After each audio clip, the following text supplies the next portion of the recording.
আসসালামু আলাইকুম ওয়া রাহমাতুল্লাহি ওয়া বারাকাতুহু। ওয়ালাইকুম আসসালাম।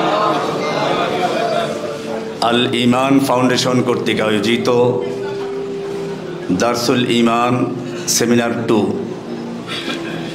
এটি কোনো রাজনৈতিক অনুষ্ঠান না, আর কোনো সাংগঠনিক কার্যক্রমও না। আমরা জানি সাহাবায়ে কেরাম আল্লাহর রাসূল সাল্লাল্লাহু আলাইহি ওয়াসাল্লামের থেকে সরাসরি ইলম অর্জন করেছেন। আল্লাহ সুবহানাহু ওয়া তাআলা মানুষের হেদায়েতের জন্য একটা কিতাব নাজিল করেছেন। ইচ্ছে করলে কিতাবটা আসমান থেকে ফেলে দিতে পারতেন, কোনো পাঠকের প্রয়োজন হতো না, শিক্ষকের প্রয়োজন হতো না, কিন্তু না, আল্লাহ সুবহানাহু ওয়া তাআলা কিতাবুল্লাহর সঙ্গে রাসূলুল্লাহও দিয়েছেন।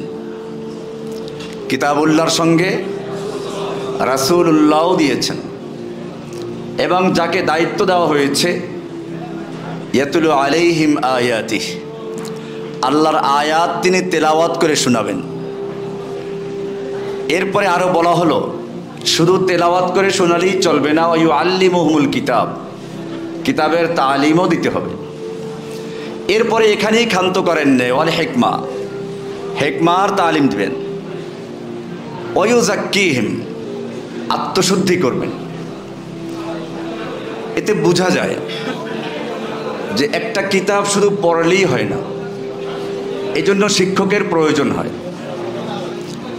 মুহাম্মদ ইবনে সিরিন রাহমাতুল্লাহ আলাইহি বিশিষ্ট তাবেঈ, তিনি বলেছেন ইন্না হাযাল ইলমা দীনুন ফানজুরু আম্মান তাখুযুনা দীনাকুম, জেনে রাখো এই ইলমটা দিন, ইলমটাই হচ্ছে দিন, এটা সাধারণ কিছু না।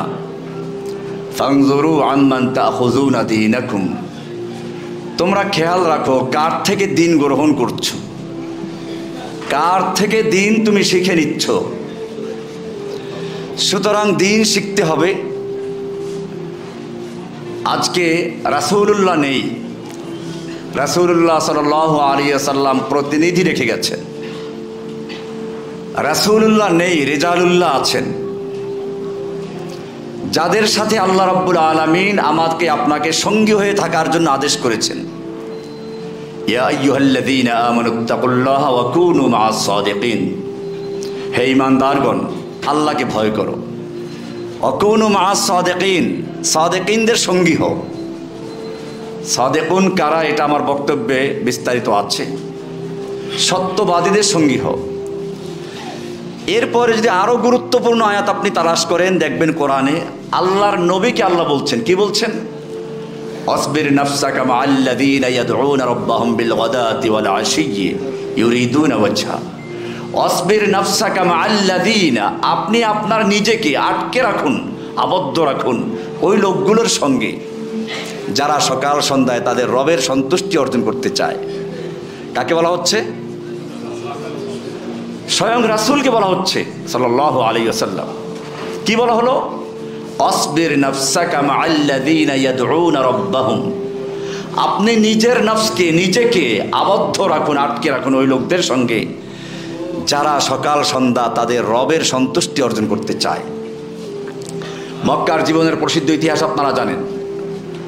আল্লাহর নবীকে সাল্লাল্লাহু আলাইহি সাল্লাম কাফেররা প্রস্তাব দিল যে আমরা আপনার কথা শুনতে চাই, একটু আলাদা সময় যদি দিতেন।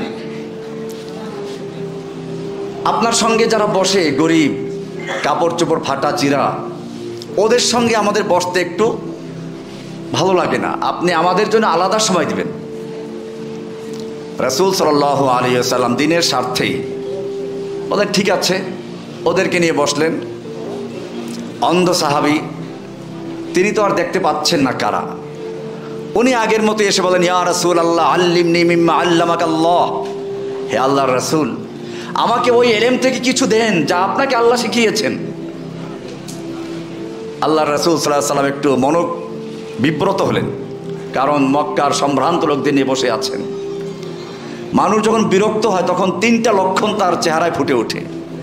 1 নাম্বার, ভুরু সংকুচিত হয়। 2 নাম্বার, চেহারার রংটা বদলে যায়। 3 নাম্বার, চেহারায় ভেঙচি মারে। এটাকে এক কথায় বলা হয় আবাসা।